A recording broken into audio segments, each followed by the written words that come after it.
Oh, One thing we have to figure out how to do is start these podcasts. Yeah. I think with our new sort of exploratory title, I think we could come up with a nice little sort of like animals chittering and screeching as an intro, kind of like a like hiss, Just possums in the bushes. Yeah, possums in the bushes. 100%. Yeah. So, I mean, we'll eventually have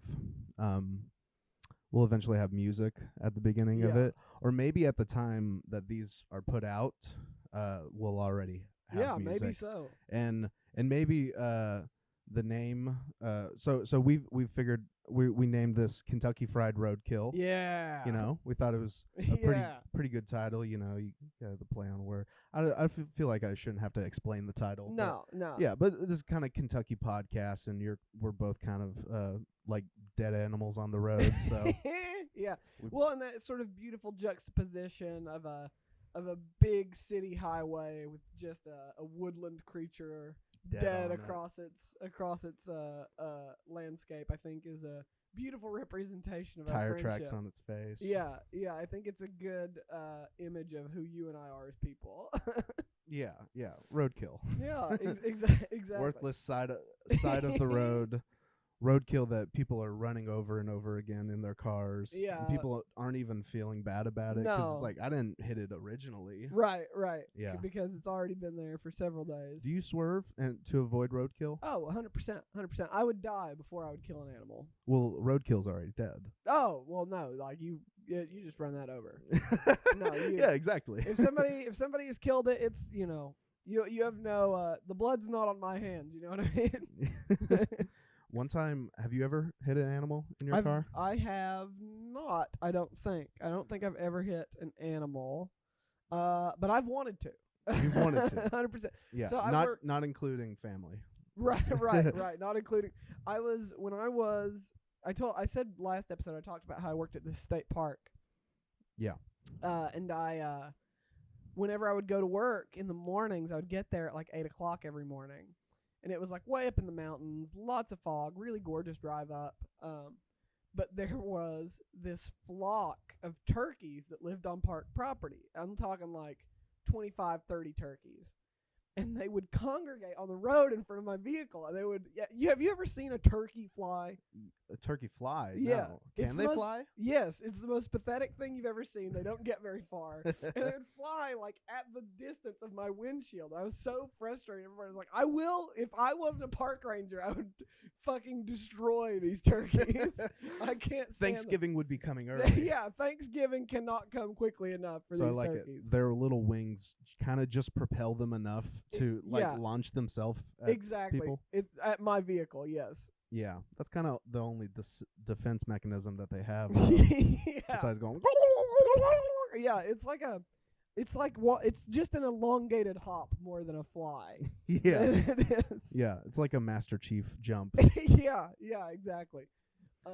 And so those turkeys never wanted to hit an animal more in my entire life. I remember when I was a little kid, my mom, we ran over a family of birds. Shit. It was horrible. That's so bad. So what happened? Well, we were driving down the street, and we were driving under these trees, and a nest of birds, just baby birds. I guess Mama went to get milk or something, and it fell, and it just like it timed out to where it just splattered across our windshield. Holy fuck, dude, that's dark. That is pitch fucking black. Part eggs and stuff, and and my mom was like, ah! And I was like, ha ha ha ha, dead babies, ha ha.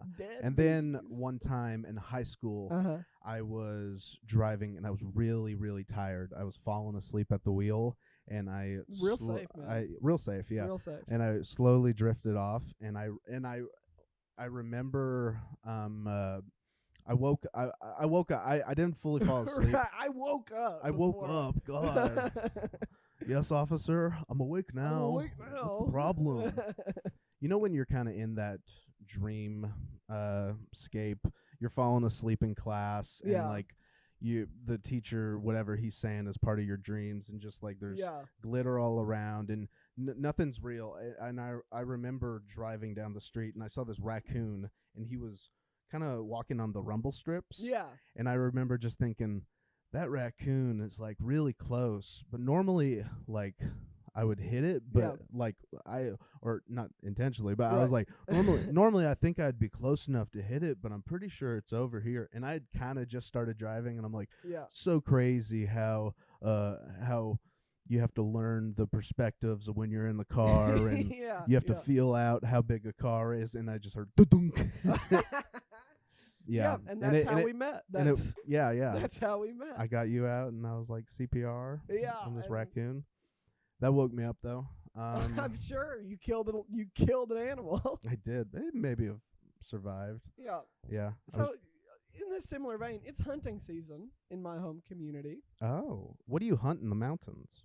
Deer mostly. Actually, it's really good for the ecosystem because our deer population is out of control. Like, if you didn't hunt them, it would be just fucking way too much. Yeah, that's too many deer. That's the whole theory behind deer season, right? Yeah. Have you ever been hunting? No, I've never been hunting. Nobody in my family really hunted that much. We had like families around us who hunted, and like they would bring us deer jerky and stuff, which is the best. If you haven't had deer jerky, I've never really had wild game. So good, so good. I want to try elk though. Elk. Let me tell you, at least Appalachian elk. Those are a protected species. You can get serious jail time for kill. Have you ever seen an elk in person? That's the one I want to eat then. Yeah. Have you ever seen one in person? No, they're huge though, right? They are enormous. When I worked at this park, we did elk tours. There's a location in Virginia. There's the elk there. That's right. Hunting on the the berries. What do elk eat? Probably fucking people from what they look like. They're fucking scary as shit. Monsters. Yeah. So I was a ranger and I was giving this elk tour and I'd never seen an elk before. It was my first tour. And you just thought it was a mini Cloverfield monster? Well, they drove up on this thing and I went, holy shit, in front of the park guests, which wasn't great. Yeah. But these things, I'm telling you, we were in a school bus, a modified school bus that we were viewing these elk in. This one of the males, I mean, easily as tall as this school bus. Easily.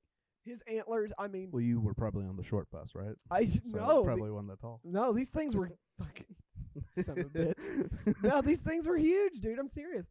Like, it walked up, and these things are unafraid. Like, these are titans. They do not fear. Like. Well, they don't in. What natural predators would they have? They don't have any natural predators because they're fucking enormous. Like, there's nothing in the mountains that can kill them. What are the predators of the mountains? Like, you've got mountain lions. Mountain lions. Mountain lions are those are scary, man. They are, but not as fucking scary as an elk. I'd take a mountain lion that is the size of a that's smaller than a normal lion than an elk that is the size of a full vehicle. I mean, these things are. And we were viewing them in what's called the rut. Are you familiar with that term at all? No. So it's mating season for these elk. And what elk do is all of the males will, at the beginning of the rut, they'll fight each other for all of the females. Yeah. All of them. Like all of the females belong to a single elk alpha, and they'll fight off all the other males. It's cuffing season. Yeah, exactly. And they like they'll fight, and then after that's over, like they call them satellite males. Mm-hmm. What they do is they wait for the alpha to not be looking, and they'll just try to get a doe and take her off into the bushes to get one in real quick. Jesus Christ. yeah. And if the alpha it's like a high school parking lot. Yeah, exactly. And like by the end of the season, I mean, this alpha elk, I mean, it is fucked up. Like, he's all fucking scarred, and his antlers are all fucking gnarled and gross because he's had to fight every other elk in the fucking community. And but he's getting tons of elk pussy, right? Yeah, tons of elk pussy. It's like the Olympic circle. Exactly. He's going through like 500 condoms a day. Yeah, there is no condoming happening with these elk, let me tell you. And these just elk, hollowed out antlers. Yeah. Well, and these elk herds, there are like 40 or 50 elk. Like, there's so fucking many of them. It's a lot of elk.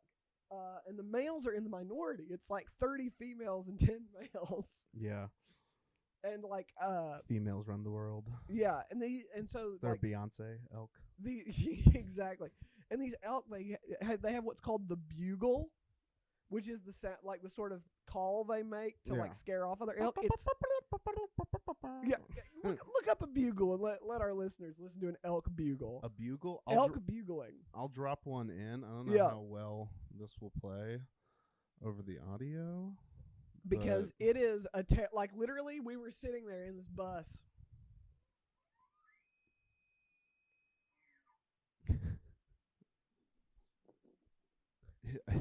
This may have horrible feedback, but that's just kind of what it sounds like. Yeah. And That's hearing wonderful. that shit in person is the scariest thing you've ever heard. Is that why you believe that you've seen like a wraith from? Because you have some ghost stories. I have. Listen, I don't believe in ghosts. I believe in a ghost, the one that I've seen. I believe in that ghost. Yes. What was her name again? Octavia Hatcher. Okay. I've seen her. You can go ahead and tell the full story. Oh, well, I think this would be an Appalachian anecdote, wouldn't it?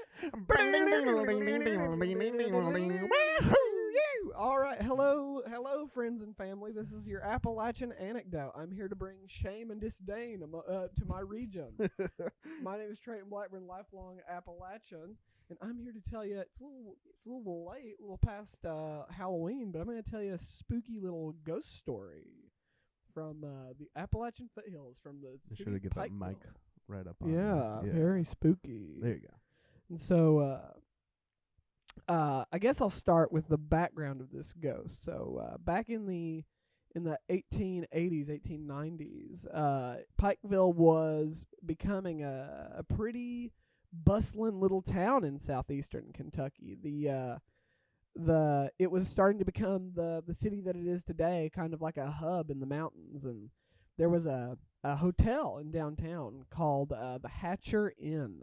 It was owned by a man named James Hatcher. The motto was "Sleep in Safety." Yes, what a good motto. Yeah, what a great motto for a hotel. Well, I don't stay at hotel Holiday Inns. Oh yeah. Like if Holiday Inn was like their motto is "Sleep in Danger." Sleep in danger. Yeah. I swear the bugs aren't that big. That's their motto. Last I heard. We just put up some brand new bars on the windows. Nothing's coming in to get you. Nobody's coming in. So James Hatcher was a really, really wealthy guy, and he was married to a lady named Octavia. They tried to have a kid. She miscarried. It was really sad. When she was in her 20s, her mid to late 20s, there was a sleeping sickness that hit the city of Pikeville. And what it was is people sleeping sickness. And what happened was people started falling asleep and not getting up. Oh. And naturally, death is what it's referred to. Well, a lot of people a lot of people were like, "Oh, they're dead. Let's put them in the ground somewhere." Oh shit. So Octavia got this sleeping sickness, and they went up to the Hatcher family cemetery and they buried her. Well, about a week later, people started waking up. And James Hatcher, naturally in a panic, ran up to the Hatcher family cemetery. He's like, I am in the doghouse tonight. I buried my wife. And they dug up Octavia. And when they opened her casket, they saw that she had tried to scratch her way out of the coffin. And she had died. She didn't make it? Didn't make it through being buried alive for an elongated period. She wasn't a fighter.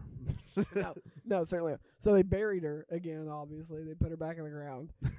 They dig a new grave. They're like, no, this one was a mess up. Or no, they just threw her back in. They're threw her back in. Oh, well. Oh, well, yeah.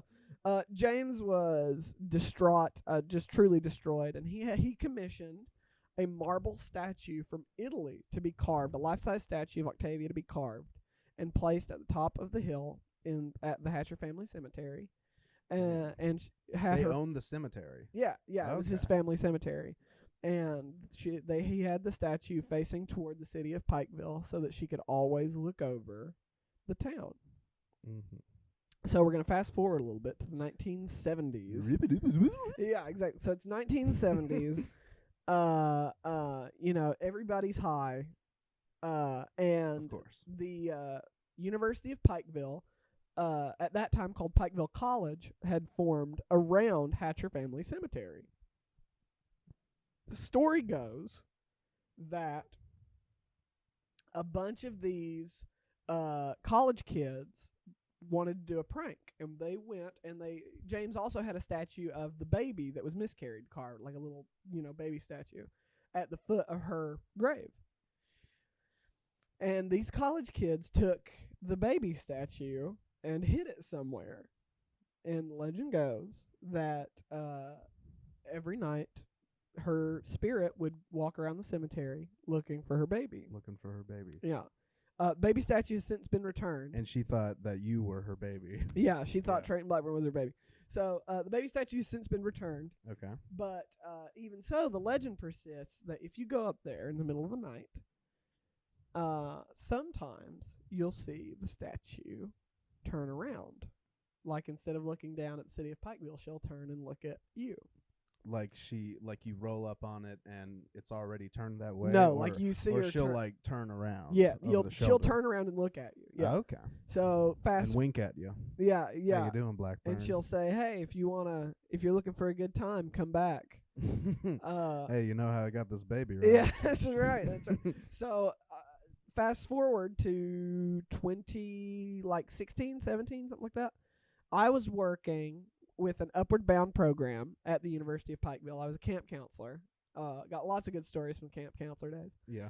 I got good stories from being a camper.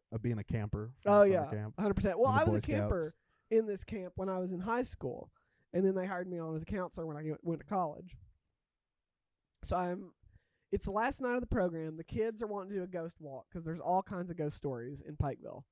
And we're like, yeah, we'll do a ghost walk with you last night here. That'll be fun.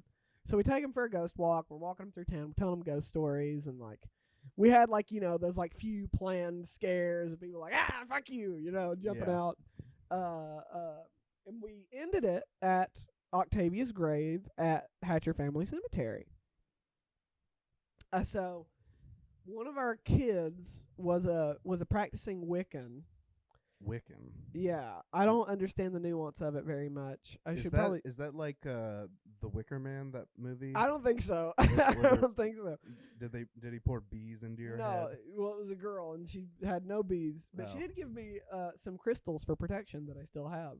Oh, that's nice. Yeah. So you've been protected from bees. From the evil spirits, I think. Okay, which are bees. Work that night. But anyway, she and some of her friends had a Ouija board, and they were trying to contact Octavia's spirit on her grave, which probably if the Hatcher family is still alive, probably super disrespectful. Probably they probably wouldn't love that. But I didn't give a shit. I was just there to get my paycheck. You're like, ask her if she buried treasure anywhere. That's right, ask her if she buried treasure. So I'm there with one of my coworkers, and about, I'd say as far as I am to you, I look and there's this doe standing there, this female deer. And she's standing about... Ray, a pocket full of sun. Yeah, exactly. That's probably not the lyrics. I got a pocket full of sunshine. Anyway, so this doe is 10 feet away from me. And I've never seen a deer that close to a human being before. And I said, well, that is strange, but, not super off-putting. And then it walks up closer to me. Where it's I can see this doe breathing. She's looking at me so close. And I'm like, well, this is strange. I mean, this isn't normal. Did you think it was it Octavia's spirit? I don't know if it was her familiar or her Patronus or whatever. Yeah. But I thought it was odd. And then the doe looks at me and just takes off running, full sprint, gone, turns and runs as fast as I've ever seen anything run away from me in my entire life. As deer do. Well, a lot of things have run away from me in my life. Yes. A lot of people. A lot of victims, sure. Hostages. Yeah. Normally I catch up with them, but this deer, there was something about this deer that I was like, I need to let this thing go. It's the one that got away. Yeah, I'll forever remember her. When I find her again, she won't be so lucky. Anyway, yeah, her jerky will taste amazing. Yeah, deer runs away super fast, and I'm like, well, that's concerning to me. And I look at the kids, and I'm like, all right, pack it up. We're leaving. We're leaving right now because I don't like spooky shit at all. And they're like, okay. So we are, the way that the process was, we would line them up in a single file line. We'd count them off to make sure we had them all, and then we'd walk them. And one person would be in the front, one person would be in the back. Mm-hmm. We line these kids up. I'm in the back. We count them off. We have all of them. They start to walk away. I turn back, and I look at the Octavia Hatcher statue, and I swear to God, with every ounce of skepticism in me, I see the statue turn at the waist and look back at me. And then I just fucking took off running. I mean, I said, fuck them kids. I didn't give a shit if all of them died. I didn't care. Which they did. We yeah. wanna... So I ran back, full weeping, call Tara, tell her I'm freaking tweaking the fuck out, super terrified. I go up to this girl with the Ouija board. I confiscate the Ouija board. Said, this is all your fault. Yeah, I confiscate the Ouija board, and I buried it. I buried it with a bunch of salt on. Is that what you're supposed to do? Yeah, that's with, what with salt. The Google Answers, or the Yahoo Answers thing I saw said. Was it kosher salt? Himalayan It was salt? like, because I didn't have like a salt shaker or anything. I just got packets out of the university cafeteria and like opened them up one at a time. You just got like concession stand pretzels and were like exactly. rubbing all the salt off. Exactly. And so it's raining at this point. I've got a shovel. I'm out there in my uniform, my like upward bound T-shirt, and I'm like digging a hole on university property. And I bury this Ouija board with the salt. So if you go to the University of Pikeville, and if you know where the cafeteria is, there's a small road leading like over to where the library is at the bottom of the hill. If you dig there long enough, you'll find a free Ouija board. Yeah, and some salt and for some your steak. salt for your steak. Yeah. And so that's the story of how I saw Octavia Hatcher. And she has not come back to haunt you in any way since then? No. But everybody laughs at me. And they all want to go. Yeah, they all want to go up there in the middle of the night. I'm suppressing my laughter, I must say. Well, I've heard this story a million times. Yeah, and they always want to go up there and be like, "Take us to see Octavia." And I tell them like, "I'm not fucking going up there ever again. I'm not welcome. I'm not welcome. I'm not. I will wait for you at the gate of the cemetery. You can go in and have your fun. I'll be here when you get back. I'm not going in, and I haven't been since. Wow. I won't go. Fuck that. I have not seen a ghost like that. So you saw a statue move. I did. Have you considered it a miracle? Have you contacted your local priest? No. First of all, I'm a Protestant. The only reason I'm contacting a priest is if the priest has, been touching me. If there's something he and I need to speak about. Like, actually, Tara, my wife, she works at a Catholic hospital now. And a Catholic hospital. Yeah. I guess those are all over. I just don't even think of it. Yeah. But like she works at this Catholic hospital, and I said, "Listen, something happens to me and I'm on my deathbed. You get a fucking Protestant minister in there to fucking give me the last rites. I'm not taking no fucking Catholic priest. I don't want no Hail Mary to try to get me into heaven. I worship Protestant God, thank you." And then when you bury me with a little bit of salt on me. That's right. You make sure I don't come back. That's right. You throw some salt on me. You make sure I stay in that damn ground. Oh my God. I don't want to see an undead Treyton. No, terrifying. I'm never gonna die. Yeah, you're gonna live forever. Yeah, 100%. Okay, so speaking of the undead. Ooh, yeah, great transition. Oh yeah, great transition. And Halloween. All right, so this is a segment we like to call. We've never done it before. We never done it before. Yeah, but this is a segment we're gonna try out now. How did you fuck this up? Yeah. So there's a lot of really shitty movies, TV shows, plays, musicals, things that we're familiar with. Yeah. That conceptually at the ground level have a really good idea. Yeah. And then just because of the ineptitude, the writing process, Hollywood, the MPA, like whatever it is, they just get royally fucked up. Yeah. And so we're here to treasure those gems of concepts and perhaps suggest solutions on how they could have not fucked it up. Yeah. We're gonna give you the lowdown as two people who know exactly what they're talking about 100% of the time. Yeah. We have more experience and knowledge in this field than you and anyone you know, right? And anyone you could look up on the internet. Right. So, Just take our words We're for it. coming for you, Spielberg. Yeah, Spielberg. Yeah. So we're not going to be talking about a Spielberg movie. No. No, we're not. So We'll get there. you brought this idea to me. Uh-huh. Or you brought this universe that I didn't know about. Yeah. So yeah, explain. Yeah, that. so do you have the years pulled up for this Nightmare Monstrosity? Yeah, so you're referring to the Universal Classic Monsters universe. Yeah. Which was a thing that they were going to attempt to do, or Still they're trying to do right Who now. knows? But in 2017, they made a remake of The Mummy. Yes. With Tom Cruise. I didn't see it. Neither did Neither did I. I don't think. Royally bombed, however. Royally bombed. Yeah. And just for clarification, in this particular instance, we're not talking about these movies in particular. We're talking about the concept of a Universal Monsters cinematic universe. Yeah. In the like of the MCU. Yeah. Yeah. So they were going to try to do this thing where, and when you first told me about it, I thought you were talking about the old Mummy movies from the early 2000s or whatever. Yeah, which slapped, which were fantastic. Amazing movies. And, Brendan Fraser, hell yeah. Brendan Fraser is a great man. He's a U.S.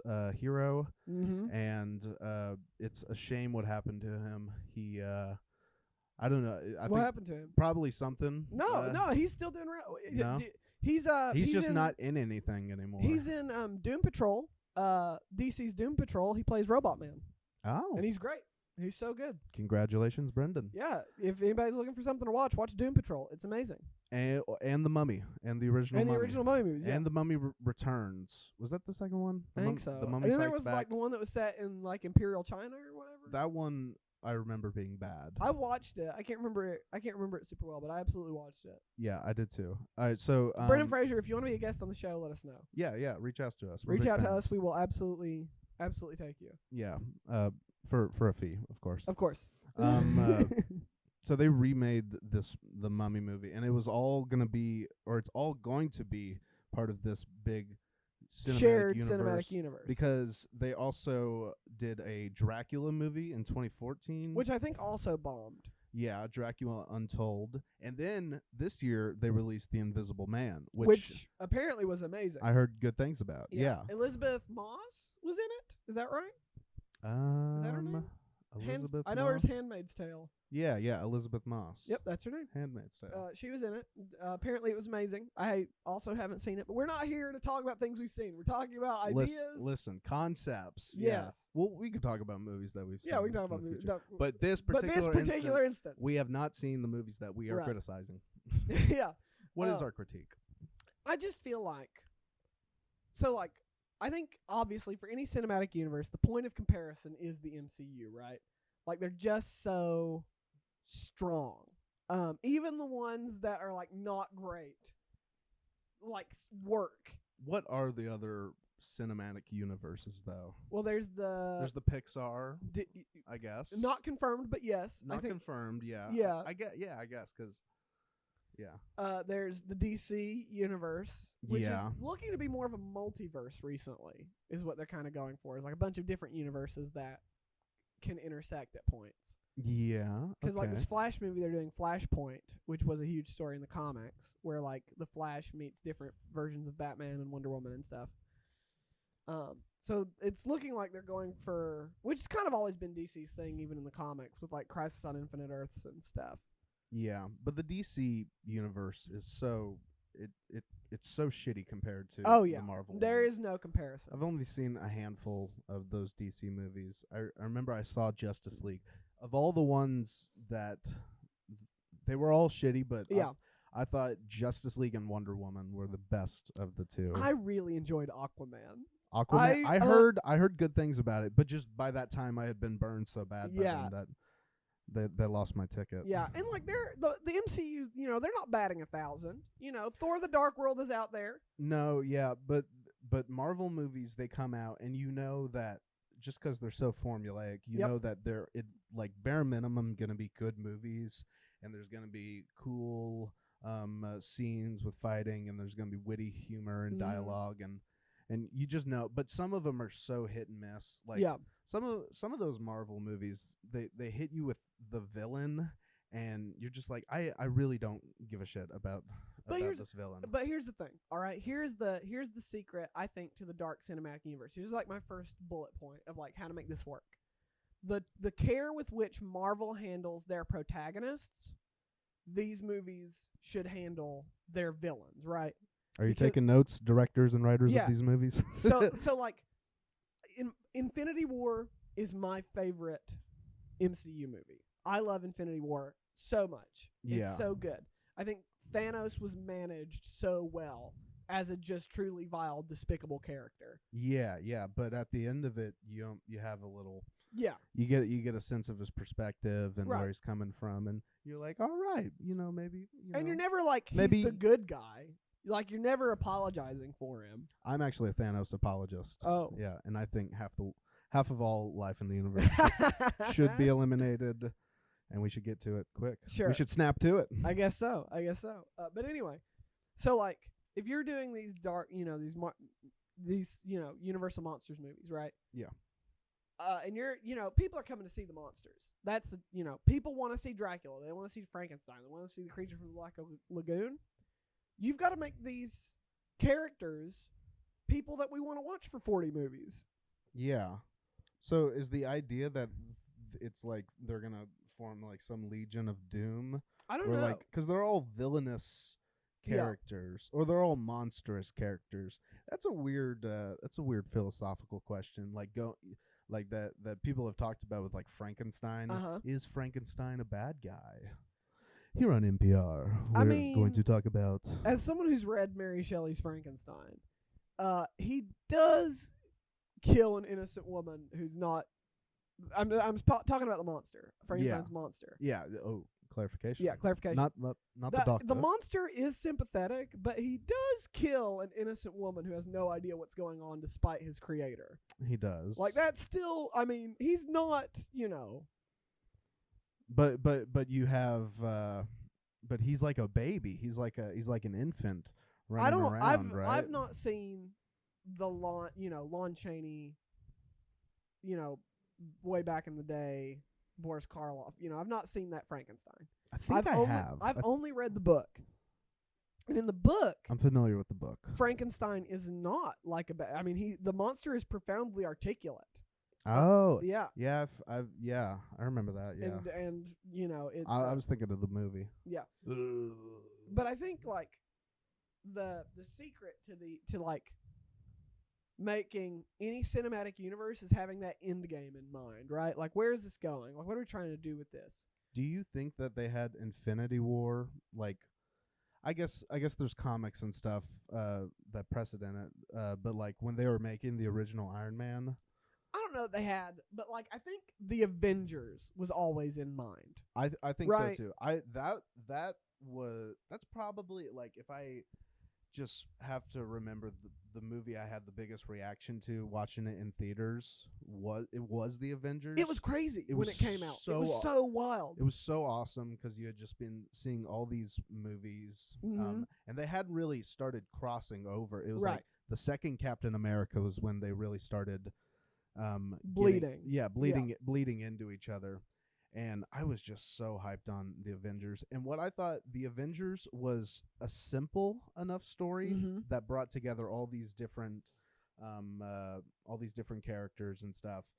And that worked for me. I remember seeing Infinity War. What was the one before that? No, Endgame. Yeah. Endgame. Wait, are you talking about Endgame or are you talking No, I'm talking about Infinity War. Infinity War. Infinity War is better than Endgame. I honestly, I don't remember those two movies just because so much happens in them, and to watch those movies, you really, and to get every single thing that's going on, you really have to see all the previous movies. Yeah. And I remember it, it's a difference between you only have to see, there was like 5 or 6 movies that you had to see before Avengers. Yeah. But Infinity War, there was just this catalog of films, and I hadn't seen all of them, and it felt like those movies felt like they should have been an hour longer. Sure. And also the thing is, because when you're dealing with such a huge everything coming together, all these different stories, you have the Guardians of the Galaxy have like collectively had like 3 lines in those movies, and I remember that's probably my favorite. Yeah, I remember Guardians of the Galaxy. It's great. That was probably actually my favorite It's a great Marvel movie. Yeah. And I just it's you can't. It's the complaint that I didn't see my favorite characters enough. Right. But the thing with those movies is that you can't give you can't give enough attention to all of them, because there are 40 of them. Yeah, and there's so much stuff going on, and I guess I don't know. I had mixed feelings about it, and also it was one of those things that it was so built up. Mm-hmm. Everybody was hyped about it. It's the greatest movie ever made. Black Panther was that thing too. Yeah, it was so overhyped. Black Panther was very good. Yeah, and an important movie to happen. Yeah, that too. There was all. I remember the Kendrick Lamar soundtrack. Yeah, was the best part. Well, and here's what I like, because tying it back to the dark universe, like with like superhero narrative, like there's always a bigger fish, right? Like you can there's always going to be a Thanos to work toward. Narratively speaking, you kill Thanos, and then you're like several galaxies away, and then there's other bald Kang the Conqueror, or Galactus, or big wheeled, and so like my question is, with this dark universe, like what is the end goal? Like once you kill Dracula, like there's no mega Dracula after him, right? Like I feel like serialized horror, I don't know that it needs to be a cinematic universe. I think that's why like anthology does so well in the horror genre, right? Like like the Insidious movies. Yeah, well, yeah, like because I was thinking horror isn't a great genre to do sequels in necessarily. They're so self-contained, right? And you want them to almost leave loose ends and that you never figure out. Yeah. And it's part of the horror of it. Well, and I think the secret is you've got to frame these as like action horrors, right? Like back in, I think it was like 2003, 2004, there was a Van Helsing movie with Hugh Jackman. And it wasn't good by any means. But like the idea, like Van Helsing as a character works so well. Van Helsing's a great character. Yeah, he works so well to slot into like that Nick Fury role of like I hunt monsters. That's what I do. Yeah. I've been doing this for a while. Yeah. I'm experienced. I got one eye. Exactly. And like with Van Helsing, you can get him to recruit like these monster hunters from all these other movies, right? So like I think the obvious connection is like Victor Frankenstein. Like once Victor Frankenstein knows what he's done, then he's creating Frankenstein's monster, he's like, I've got to destroy it. Yeah, like I can't let this thing continue to walk the earth. And so like get Victor Frankenstein and Van Helsing on the same team. Then you're starting to build like a coalition of characters that are interested. And like there are a bunch of vampire hunters in Dracula. I've not read it, nor have I seen Dracula. But like I know there are a lot of characters in Dracula that like are hunting Dracula. And I think like not I don't think there's a ton of them in the original Bram Stoker. And none of them are Van Helsing, obviously. Yeah. I mean, Van Helsing, he's the one. He's the guy. He's the main guy. What are the other monsters that they could bring in? So they have Dracula, they have Frankenstein. They have Frankenstein, but they haven't made a Frankenstein movie. Nope, not yet. They've made Dracula, they've made The Invisible Man. Yep. Who I'm not that familiar with. Is that like I feel like that's like a 50s thing, like but it was also, I believe it's a book. It's a book. Yeah. As well, but like it's, I thought it was a superhero. Yeah. I'm thinking of Invisible Woman. Yeah, exactly. And so like I think The Invisible Man, especially the Elizabeth Moss one, it sounds like, from what I've read about it, again I haven't seen it yet, but it sounds like it deals a lot with like the an abusive relationship. Yeah, yeah. I think I saw something about that. Yeah. They got like metaphorical about Yeah. like yeah. So when I saw the Invisible Man trailer, I didn't even it didn't even link in my mind about this classical universe. Me either. I thought it was a whole other. I thought it was just a horror movie. Yeah. Yeah. That's what I thought. What was that? Did you ever see that one horror movie? What was it? It was the one where they turn off the lights and Oh, fucking yes! I know exactly what you're talking about. what was that one? It was Fucking It Comes in the Dark. I'm thinking of It Follows, but not It Follows. is a great movie. It Follows is a great movie. Yeah. God, what was that called? It gets scary when it turns off the lights. Is it Lights Out? Lights Out. Lights Out. Yep, that's the name of it. Lights Out. That was a good movie. There's been a It got weird there at the end. It got a little much there at the end for me, if I remember it right. Yeah, it did. Yeah, because it started off, and that's the thing with horror movies. It always starts off with like you're in a dark parking lot, a light flickers out, and then like she teleports from across the parking lot to kill you, and then by the end of the movie, it's like this lady's in a dark house with it, and she's like, oh, and she like closes the door before the darkness gets to her. It always gets so dragged out towards the end of it. I think even like as a subgenre of horror, the creature feature, which is essentially what these Universal monsters are, like it's a and Lights Out was to an extent was a creature feature movie. So there've been a lot of really good movies in the past couple of years that just kind of work with that. What, like Bird Box? That was the whole idea that you can't look at this thing or something will happen. What was the really good movie about the sound? Stay Quiet or what? I was just talking about this movie yesterday.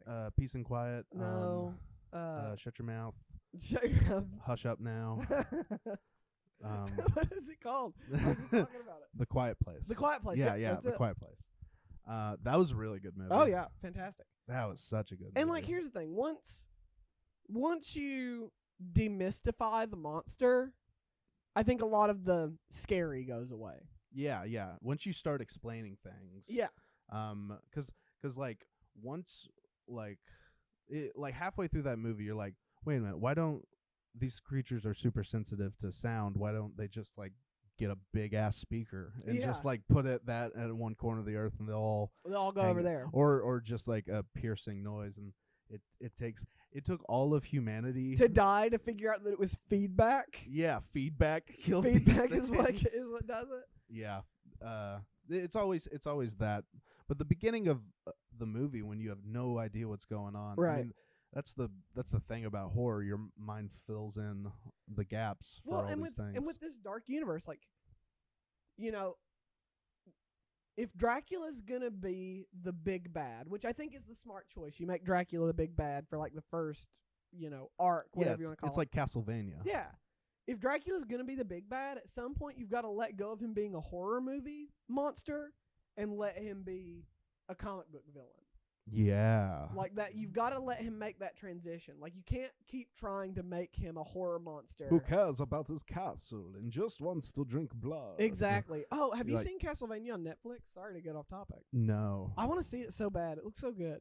Netflix is doing a whole bunch of crazy good shit right now. Here, this could lead us into something that I wanted to talk about. So it feels like Netflix is like the place to go for good content, good fresh television, and more creative stuff. And then right now, Hollywood for the past, I'm sure they've always done this, but it's really seems for the past my lifetime that they've just been so focused on these remakes and reboots and sequels and so much. So did you saw the new Shark Boy and Lava Girl? I did see the new Shark Boy and Lava Girl trailer. Yeah. I did. Yeah, Taylor Lautner's not in it. And actually, no, I mean, obviously not. No, obviously not.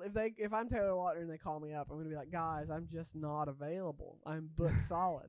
Guys, I'm just not going to be doing that movie. I'm not going to do this. Guys, remember when you made me sing Dream, Dream, Dream, Dream, Dream, Dream? Here's the thing. My wife and I, the other night, watched Shark Boy and Lava Girl because we got curious. We were like, wonder if it's how it holds. Because I rewatched it during quarantine. Yeah, because quarantines make us all do crazy shit. Yeah, I mean, yeah. we're just doing. It was either that or meth. And yeah. And I had seen too many after-school specials. Yeah, and so like, okay, here's the thing about Shark Boy and Lava Girl. I'm not defending it. Obviously, it's bad. Obviously. It's a good bad movie. Yeah. It's And if you're a kid, it's the coolest shit ever. Yeah, they're riding on a cookie and they're sticking their head in the marshmallows. Yeah. And George Lopez is an George electric Lopez is a TV, disco ball or whatever. Yeah, TV monster. It's when you go back and look at it through non-child eyes, it's so obviously like everything's just green screen. Yeah, and yeah. It's cheesy and the dialogue's horrible, but there's something about movies like that. It's endearing. Like, and it's so fantastical or whatever. Yeah. It's dreamland, right? Yeah. Something like that. It's this kid, he's got these dreams that he keeps in a dream journal. Which, like, if you were like an 11, 12-year-old kid and you kept a dream journal, if you get picked on, that's your fault. Like, there's no forgiveness for that. You're writing down your own ammunition to be picked on. Yeah, exactly. Yeah. Like, there's this kid in school named Linus. Well, if you bring, you stole my dream journal. Well, if you bring your dream journal to school, Right. I think that's really where you're stepping into dangerous territory. Yeah, you're asking to get the shit beat out of you on a daily basis. There's nothing wrong with jotting down what happened in your dream. No, you're Lava waking Girl, like, and like if you're writing about Lava Girl in your dream journal and you're like 12 or 13, like 11, 12 years old, you need to start. Your finding, dad is like, "Hey, bud, let's talk about it. Let's talk about masturbation. Let's talk about Lava Girl. What are those dreams like? What are Lava Girl? Yeah, Shark Boy. Yeah. Is that why you're waking up all wet? Yeah. Shark Boy came. Shark Boy splashed something on you. Splashed some water on you. All right, buddy. Interesting, Let's talk about it. Yeah. Oh, you're seeing your teacher in your dreams. What? Yeah. George Lopez? George Huh? Lopez. He's an electric monster? He's big electric. Where'd you get that cookie? Yeah. And remember, his mom and dad are there too, and they're cookie giants, and because his parents are getting divorced. Yeah, and there's like the weird ice queen. Who's the girl in his class? Yeah, the girl in his class. He's like, this is a good example, and this could be a segment we could do too. That great concepts that were awful concepts that work. That really work. I guess that's not this. This is more of a. Is this a bad concept that? I don't know. I think it's kind of bad. Like, if you told me, like, if I was a producer, right? You come into my office, you're like, I want to make a movie about a kid who dreams up superheroes, but they're real, and then they take him into his dreams, and he goes on a big superhero adventure with his dream superheroes. And I'd be like, the producer would be like, "Listen, kid, they made Peter Pan years ago. Exactly. It's been done." Yeah, and I would be like, "Yeah, get the hell out of my office. It's too much." You're like, "It's a superhero movie. It's a dream movie. It's too much." I think it could justify as maybe not a bad concept, but at least like a not top tier. It's a kid's concept. Yeah, for sure, for a kid's movie. Yeah, and it's so bad. It's so bad. The acting's bad. The writing's bad. Is that a niche enough movie to where only people kind of our age get that? Probably. Yeah, it was. Was it even in theaters, or was it? Oh just yeah, like it was huge in theaters. They had the 3D glasses, like they had the boy girl 3D, like they had the shark glasses, they and had the lava glasses. Yeah, because was it like Spy Kids 3 was around that time too? Yeah, and same director. Dude, I think 3D used to be so much better when it was just the red and blue glasses. I agree, because it would make it pop way more, and it would feel like it was coming at you, and you knew it was fake. But the real 3D. Like all those Pixar all these movies, like adult 3Ds or like and they're just movies that are just 3D for the sake of 3D, or it turned into that thing for a while for action movies would just automatically be in 3D. Yeah, and really all those real 3D glasses would do would give like kind of a curvature. Yeah, and you don't need that, and it would just make it hard to watch. But like Spy Kids 3, when the frogs are on the pogo sticks and their tongues are coming out at you, you're like, fuck yeah, this is great. This rules. And it was simple enough. And you got punished if you took the glasses off, which was nice. And like you're like, oh, I can't watch this movie. I used to watch those Pixar movies without the glasses on. Oh, wow. Yeah, I just hated the real 3D that much. Yeah. Well, here's like with the new Shark Boy and Lava Girl. Like, I really hope that they like keep that same energy up. Like that. Like, I hope the CG is bad, and I hope that like the acting and the dialogue is super cheesy. Like, don't try to fix it. Just let it be what it is. Do you think so? Do you think they'll intentionally make it bad? I think that they won't intentionally. No, I think they're gonna try to reboot it Yeah. and get the CG, but it'll still be horrible. Don't worry. Yeah. Yeah. But like good horrible is what I want. Like, I want to see. I'm gonna watch it. Like, of course I'm gonna watch it. I want to see what happened to Shark Boy and Lava Girl. Like, because last we heard they were figments of this child's imagination that don't really exist, and now they have a kid together. That's the real question that we should be talking about. Like, is this a dream child? Because like it seems like the child is real. And the kid's from Bird Box. It's the little girl from Bird Box. Did you watch Bird Box? I didn't watch Bird Box. It was I alright. I heard mixed things. It wasn't as good as The Quiet Place. The Quiet Place. Right. And it's pretty much the same concept. So. Yeah. But like I was like I want to know like if they incorporate, what was the kid's name? Max? Was that his name? Yeah, Max. I want Max to show up and be like just a 40-year-old guy, Alcoholic. or like a bank teller. Yeah. He's like, what do you mean Shark Boy and Lava Girl have a kid now? Yeah. Like, how let's write this movie. What would be the good place to go with the new Shark Boy and Lava Girl? And what would be a good place to go? Okay. We really know nothing about this movie. I've seen the trailer. I didn't even know that there was a trailer. I just saw the trailer's wild.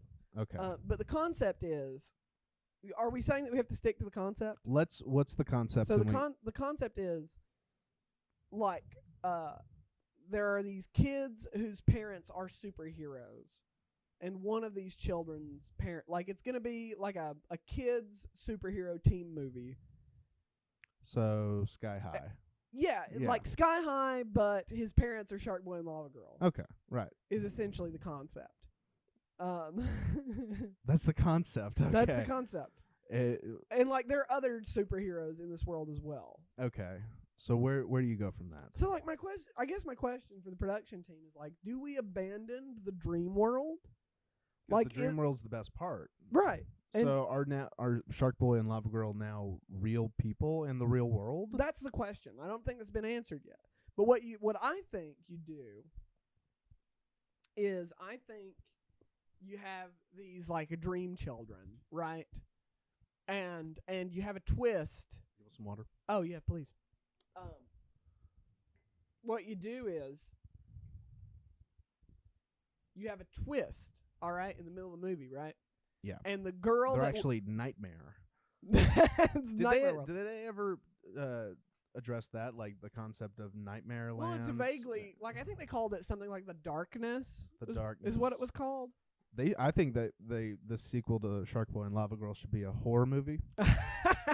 Yeah. Like being eaten alive by like an eldritch shadow monster. Yeah, yeah. That's the story. Freddy Krueger shows up in the dream. Yeah. But like I think what you do is this little girl that you presented as the daughter of Shark Boy and Lava Girl needs to die. No. No, you don't do that. You make her Max's daughter, and this is her dream world. Yes. And she is dreaming that she is Shark Boy and Lava Girl's daughter because Max, her dad, has been telling her all these stories about Shark Boy and Lava Girl. Yeah, it's like a Big Fish thing. And you turn it, yeah, exactly. You do Big Fish, and you make this a story about a father and his daughter, and like these generations of imagination. Like have Max be like, throw a little bit of Christopher Robin in there, like he's forgotten the magic that he had when he was a little boy. Yeah. That's how you do it. So that's how it happens. What are Shark Boy and Lava Girl gonna be doing? I think so. Wait, they have a daughter? That's the current concept. Is this little girl is Shark Boy and Lava Girl's daughter, and her power is like. So you're saying that this little girl, her real dad should is be Max. Okay. And everything we see for like, because I think it's a TV show on Netflix. That's a TV show? I don't think it's a movie. I think it's a series. Oh. So like the first 3 episodes we spend in these dream worlds with these superhero kids. And then like episode 4 is where the twist happens, and like she goes to regular school, and you see like all the other superhero kids, but like they're just regular kids going to school, and like Mr. Electric is still teaching, like George Lopez is there, he's still teaching. Do you think they got George Lopez? I hope so. If they couldn't get Taylor Lautner, I mean, are you saying that George Lopez is a higher sort of profile guy to get than Taylor Lautner currently? I think so. I don't know, man. I think George Lopez has been killing it recently. George Lopez is on TikTok. He's on TikTok. He put out a stand-up special that I didn't watch. But that's all of them. No, you right? gotta get Lopez back to be Mr. Electric. You gotta. That's your star power. Yeah. What's your star power? Lava Girl?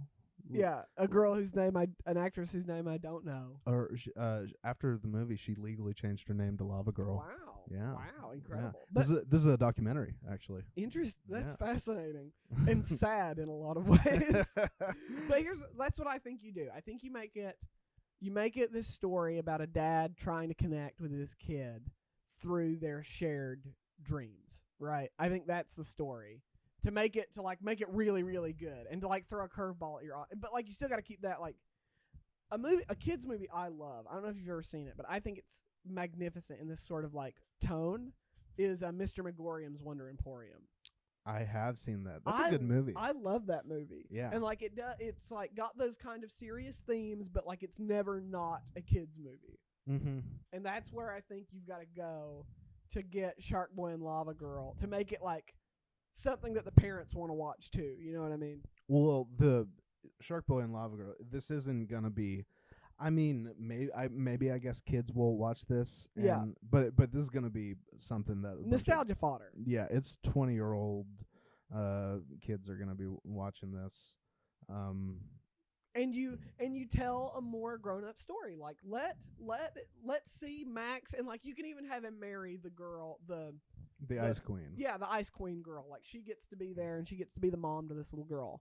And like maybe they're not great parents. Like maybe this little girl, the reason that she has Shark Boy and Lava Girl in her dreams being her mom and dad is because her real mom and dad are like boring and dull, or divorced. I mean, they got divorced. His parents got divorced in the first movie. Did they? I think so. I think that was the plot. There's so many children. Home trouble. If you were writing a movie and you have a child protagonist, you have to have his parents be divorced. Oh, yeah. No, you don't want the parents to be together. I mean, look what happened to the McAllisters. McAllisters? Yeah, from Home Alone. Those parents, like, they were awful. Oh, yeah. That's because they were married, 100%. They also had 16 kids. Yeah. I love that growing up, you never questioned the premise of Home Alone, ever. Like, you were never like, why do they have so many fucking people? Why are they? I always figured it was the whole extended family. That's what I thought. But they do that thing where they're all going on a trip to and you never, like the Caribbeans or something like that. And you never see them outside of the house. Like you never see the family. Like it's not like National Lampoon Christmas Vacation. You never see the family show up. Like they're just there all the time. They are in the same house, in the same hotel room. Yeah, like they're just picking on each other, and that's their vacation. Weird. It's so weird. Would they go to like France or something like that? And they leave the same fucking kid behind 2 goddamn times. They do. Twice they leave him. Yeah, and the second time not at home in New York City. In what was that? That was made in the 90s. So that one. Yeah. It won New York of the 60s or 70s. No, like we're not. But looking still, at New York City. Yeah, not I guess good. They're from Chicago, right?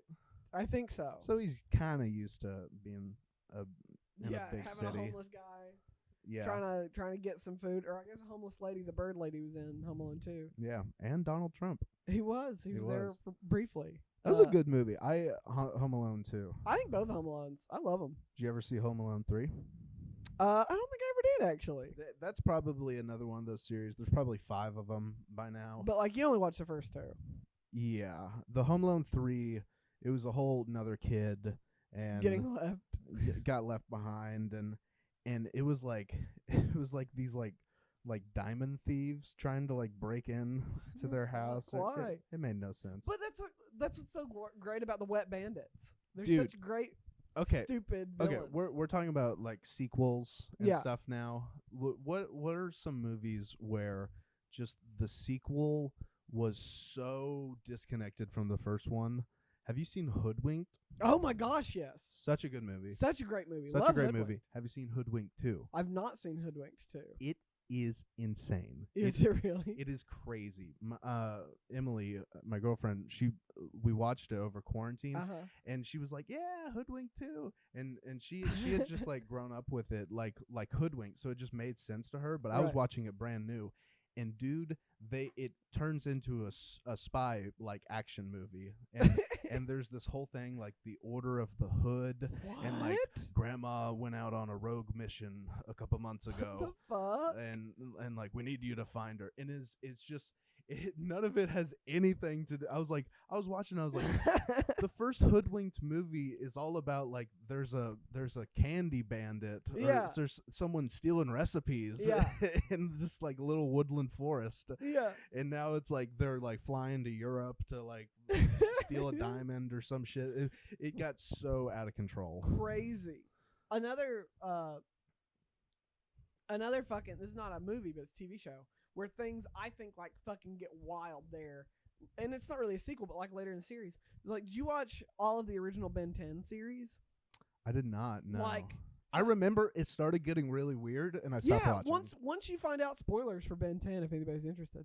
Once you find out that the grandpa is a part of like this intergalactic peacekeeping organization, you're like, what the fuck? Yeah. Why is the grandpa part of this international intergalactic peacekeeping organization? Like, what? Why? I forgot about that, dude. It was like he was just some grandpa. He was like, "What, Ben? Get inside. Ben, get in the RV or whatever. Why are you a little alien right now?" Yeah. And then you find out that he comes out with a fucking laser cannon. You're like, whoa, Pop. No. Whoa, get back on the brisket. No, dude. Put the Hawaiian shirt back on, huh? No. Did you ever watch this? Like, we were fucking all over the place today, but I don't care. I want to talk about this shit. Have you seen the live action Ben 10 movie that Cartoon Network did? No. It's bananas. And honestly, obviously the CG is terrible. Yeah. Let's get that out of the way. I think I remember it coming out a couple of years ago. It was fucking crazy when it came out. So like there's this villain named Eon, I think is his name. Eon, I think is his name. And he's like a guy in a black trench coat with he's kind of like Mysterio. Alien Swarm, Ben 10 Alien Swarm. No, did they do another one? I remember this movie. That's the one I'm talking about, the early one, Race Against Time. Race Against Time. Yes. So okay.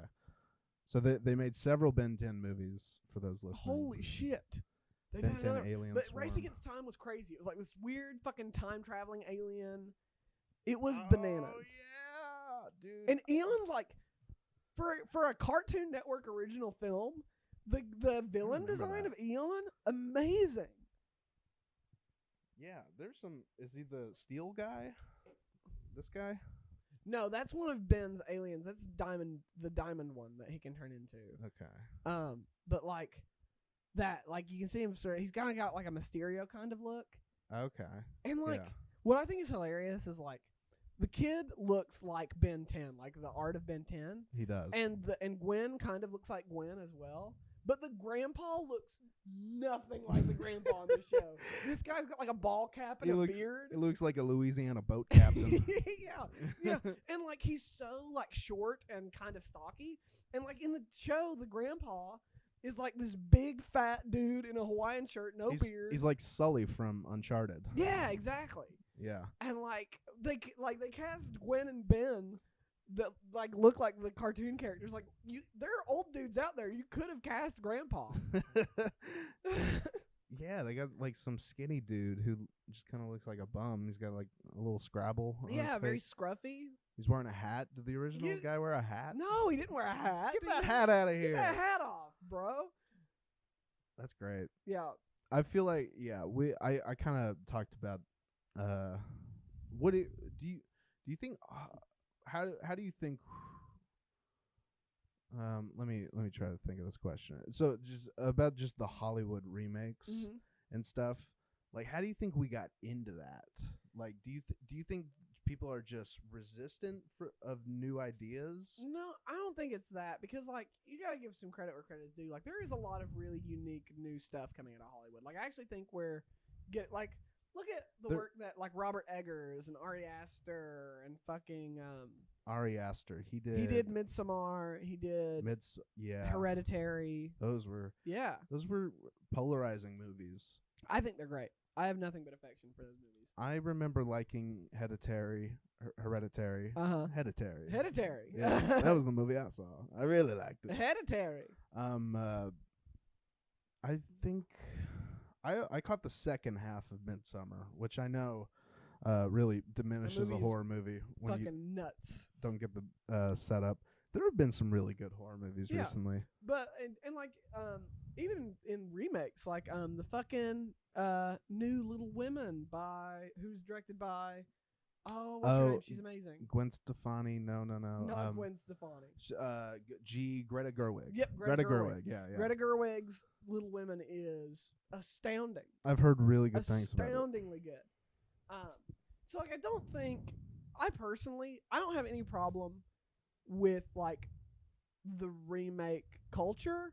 I more have a problem with like lazy remakes. Yeah. Like I don't need to see money grabs. Yeah, I don't need to see the Goonies if you're not gonna do something interesting with the Goonies. You have to do something new with it.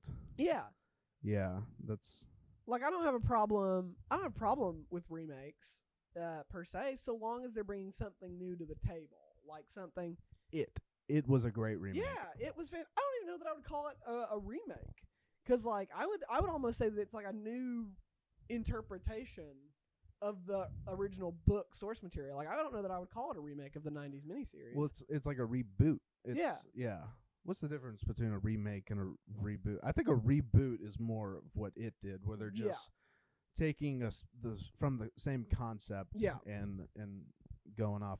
You know what I don't like? I guess you mainly see the reboots and stuff and the remakes of all the superhero movies and like how many times are they gonna start over the Spider-Man franchise in my lifetime? I don't know. Who knows? I think we're on a good kick here though. Spider-Verse is really good. Amazing. Spider-Verse is really good, and it references the other ones too. Well, and I think that I've got an anticipation that the third Tom Holland movie is going to bring back Andrew Garfield and Tobey Maguire. I think we're going to get to see an MCU Spider-Verse. I think that's going to happen. I think they're like in the cast. I've heard rumors. I don't know if they're true or not. Yeah. Interesting. Yeah. But I think the worst candidate, the person who suffers from it the most is Batman. Batman has gotten fucked, man. How many times do I have to watch fucking Batman have to watch the Waynes die? How many times?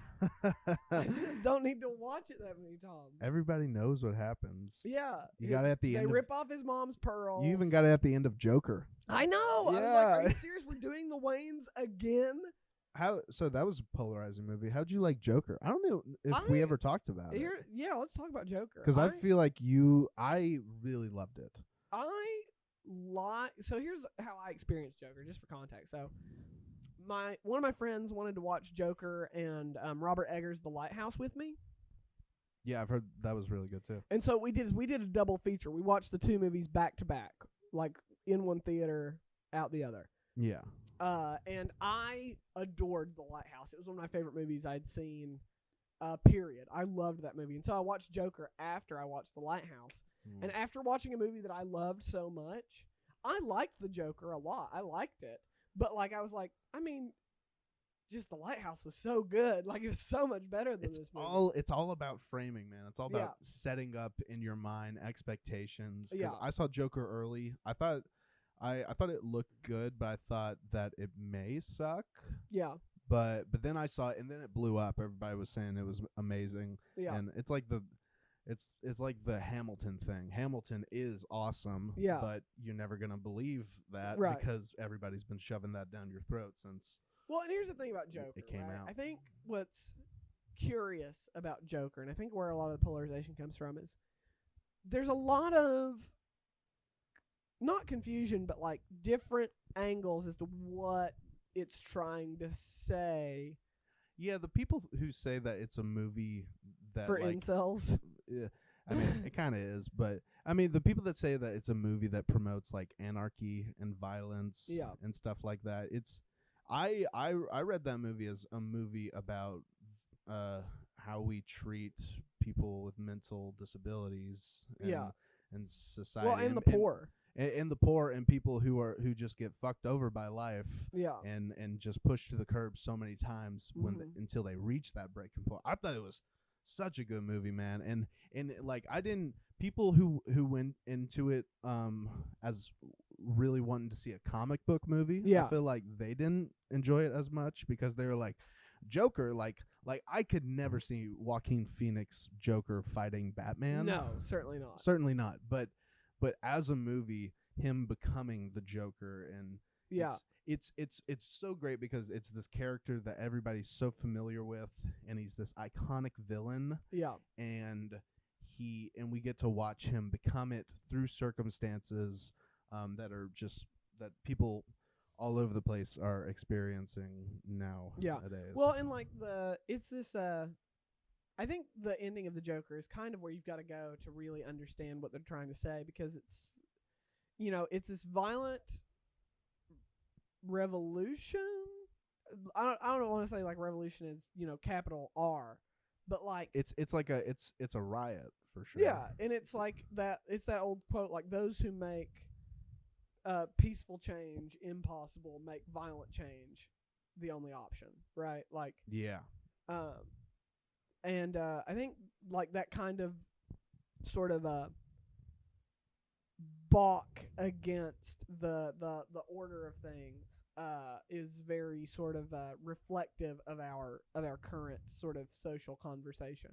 Yeah, yeah. And like it's no accident that Thomas Wayne, this like multimillionaire with an interest in politics, like it's no coincidence that he is the antagonist. He's like the vilified politician running for right re-election. And then there's De Niro's character, who's like this talk show host. Yeah, the Jimmy Fallon of and that's kind of weird because it's like you can draw this connection between it's like the media and the shows that that I just that just prop him up and put him in that situation. Yeah, I just remember, dude, I laughed so hard watching that movie. Just from because that's also a movie that deals with stand-up comedy a little bit, and it has a whole bunch of actual comics in it. And it was directed by a guy, I'm pretty sure he directed the Hangover movies. He normally directs comedies, so he's very well versed about comedy.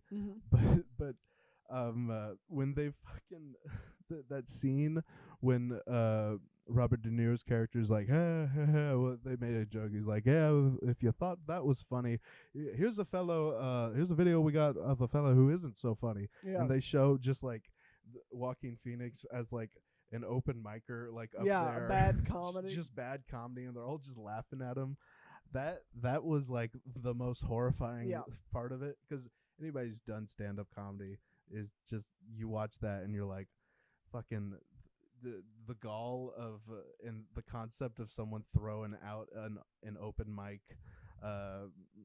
performance of a guy who's just got mental disabilities. Well, and they're just laughing that at him. reminds me of something really interesting. So I've been watching a lot of like PBS's Frontline documentaries recently. Yeah. Just like to pass the time because I think they're great. But they did a Decision 2020 documentary that followed like the lives of Biden and Trump. Okay.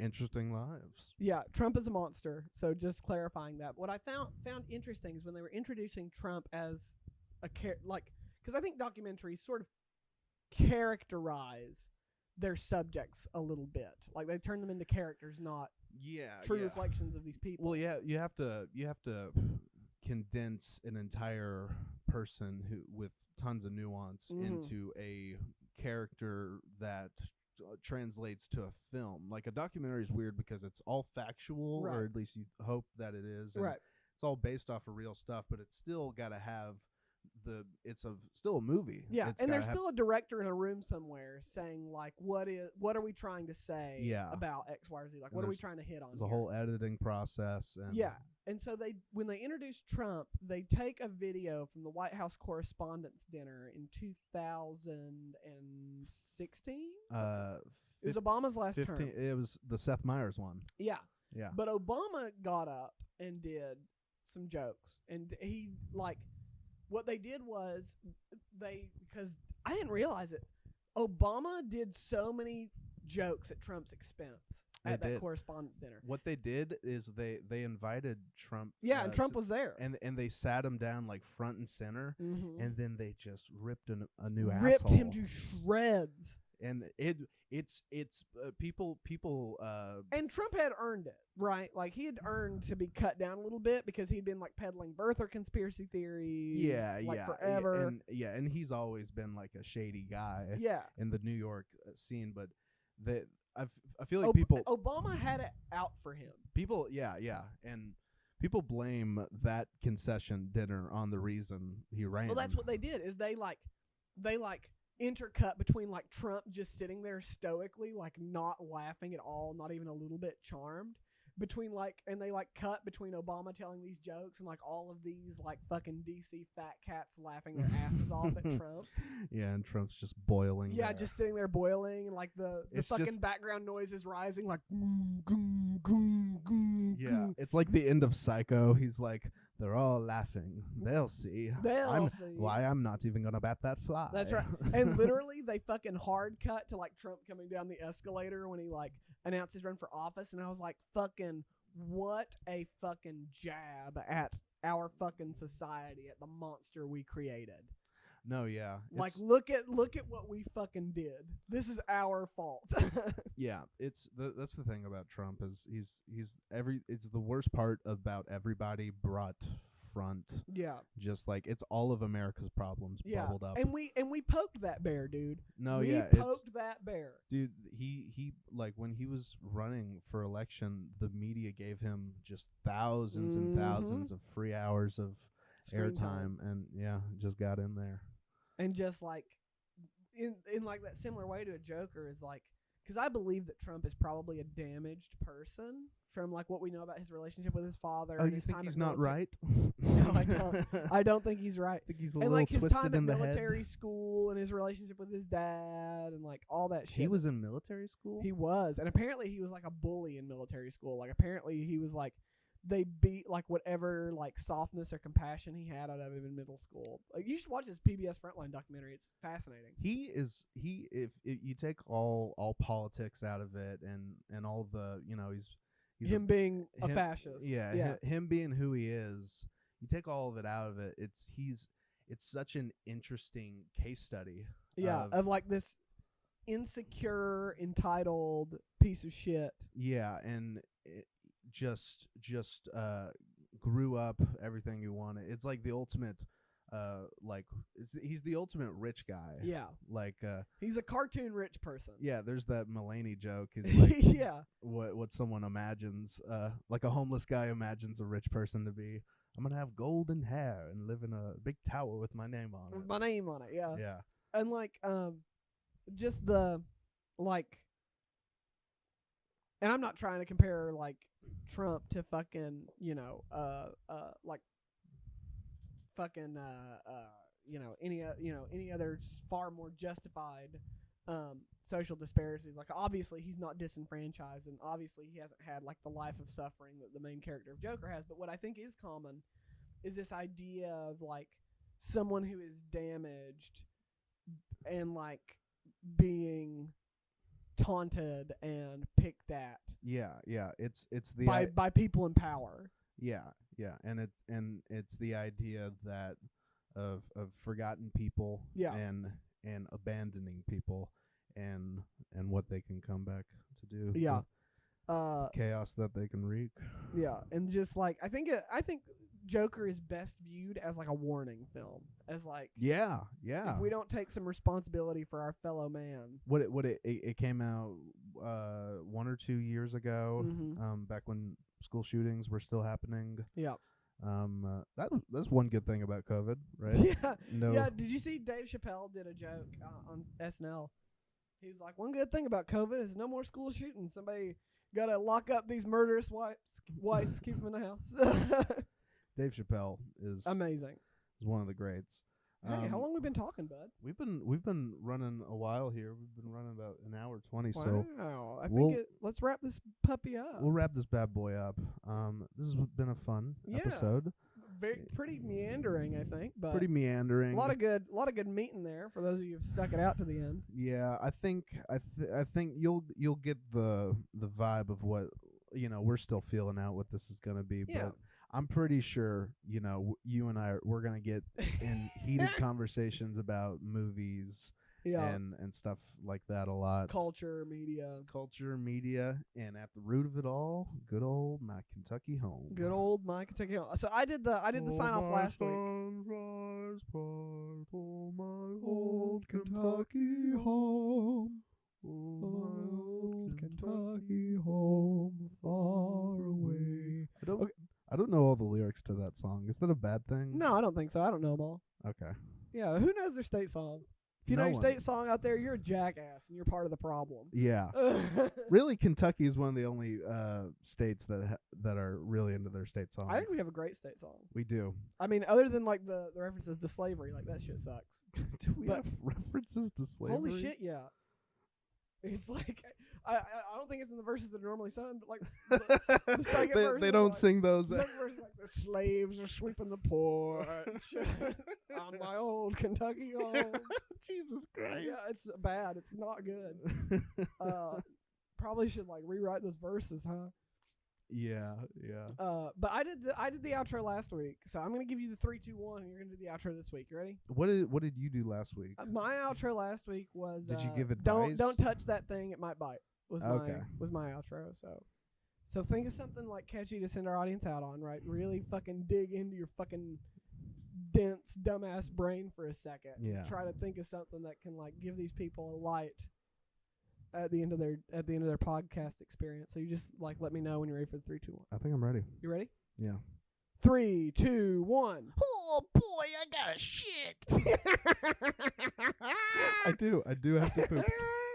This has been Treyton Blackburn. It has been Evan Pride. Thanks for listening. Kentucky Fried Roadkill.